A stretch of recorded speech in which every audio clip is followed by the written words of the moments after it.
Nous sommes le vendredi 7 août 2020 au Cameroun. Mesdames, Messieurs, bonjour et bienvenue à cette autre édition de votre revue de presse, dernière production de la semaine. Lutte contre le coronavirus, des chiffres qui rassurent. Voilà la une de Cameroun Tribune de ce vendredi. 7,5 millions de comprimés de chloroquine et d'encycloromycine produits localement. Plus de 91% des patients guéris contre 88% la semaine dernière. Seulement 4 patients sous oxygène. Ce sont entre autres les résultats communiqués au cours de la réunion hebdomadaire d'évaluation de la stratégie nationale présidée hier par le Premier ministre Joseph John Gouté. À la une de mutation, Conseil supérieur de la magistrature, manœuvre enrôlée, des jeux d'ombre se multiplient pour peser sur les conclusions du conclave prévu lundi prochain. À la une d'émergence de ce vendredi, justice, le Cameroun est-il un état de non-droit? Justice aux ordres, minée par la corruption, le népotisme, le trafic d'influence, autant de tares qui interpellent les Camerounais, des experts s'affrontent. Toujours dans le barreau défi actuel droits de l'homme, le rapport de Human Rights Watch qui accable les séparatistes. Dans son dernier rapport publié à la fin du mois de juillet dernier, l'Organisation de défense des droits de l'homme accuse les combattants séparatistes d'avoir tué plusieurs civils et imposé aux habitants de cotiser pour l'achat des armes. Le journal du feu Puce Ndiawe, le messager, titre à la une ce vendredi, devoir de mémoire, l'héritage de Douala Mangabel en péril. Mort par pendaison le 8 août 1914, le legs de ces héros du nationalisme peine à féconder les nouvelles capacités créatrices du régime pour faire face aux défis majeurs du pays aujourd'hui. En éducation, repère examen officiel, Nalova Lyonga renforce les mesures barrières. Dans une correspondance en date du 30 juillet, le ministre des Enseignements secondaires Minisec indique aux responsables des établissements scolaires l'utilisation des locaux des écoles primaires pour le déroulement des examens officiels dans le strict respect des mesures barrières. Dans le septentrion, l'heure du Sahel, Mora, Boko Haram, 109 terroristes déposent les armes. Et en culture, repère titre, Lady Ponce, Coco Argenté, crépage de chignon au tribunal. Coco Argenté est appelé à comparaître à citation directe au tribunal de première instance de Yaoundé le 27 août 2020. Une plainte de Lady Ponce qui fait suite à une publication de l'accusé le 27 juillet dernier sur sa page Facebook. Un spot qui incrimine la diva du Bikoutsi et la taxe d'hypocrite, de méchante, mais surtout de femmes aux cuisses hospitalières. En économie, le quotidien de l'économie titre ce vendredi environnement une nouvelle norme en matière de gestion de résidus miniers. L'annonce a été faite le 5 août 2020 par le programme des Nations Unies pour l'environnement.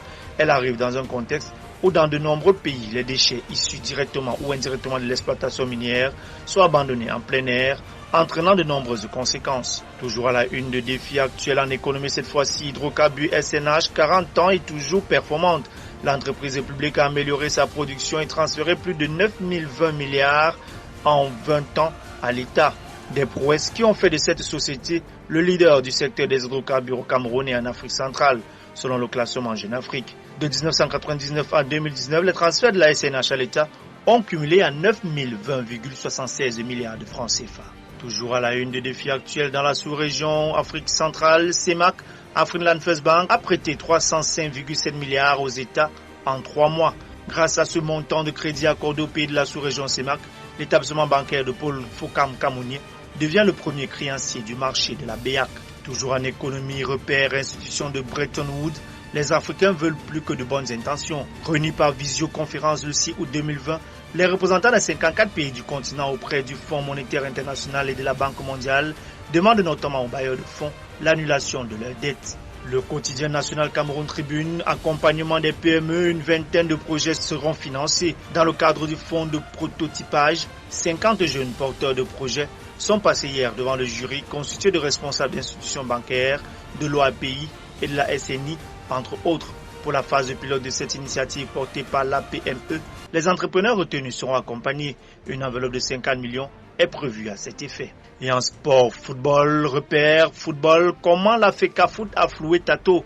Nommé superviseur des équipes nationales, l'ancien capitaine des Lions innotables de la fantastique épopée du mondial Italie 1990 est mort le 31 juillet 2020 à Yaoundé des suites de maladie, sans jamais avoir perçu le moindre centime de la Fédération camerounaise de football FECAFOOT. Et toujours en sport, Cameroun Tribune mondiale 90, les Lions honorés à l'occasion des 30 ans de leur qualification historique en quart de finale de la Coupe du Monde de football 1990 en Italie. Les 22 joueurs de cette épopée viennent de se voir attribuer les logements promis par le chef de l'État pour les remercier de leur bon et loyaux service rendu à la nation. Et pour terminer, le messager Bankomo, la peau de chagrin du centre d'excellence de la CAF. Surexploitée, mal gérée, abandonnée dans la broussaille, l'infrastructure n'est plus que l'ombre d'elle-même. Mesdames, Messieurs, merci infiniment de votre aimable attention. Bon début de week-end à tous et à toutes et à lundi pour une autre édition de votre revue de presse.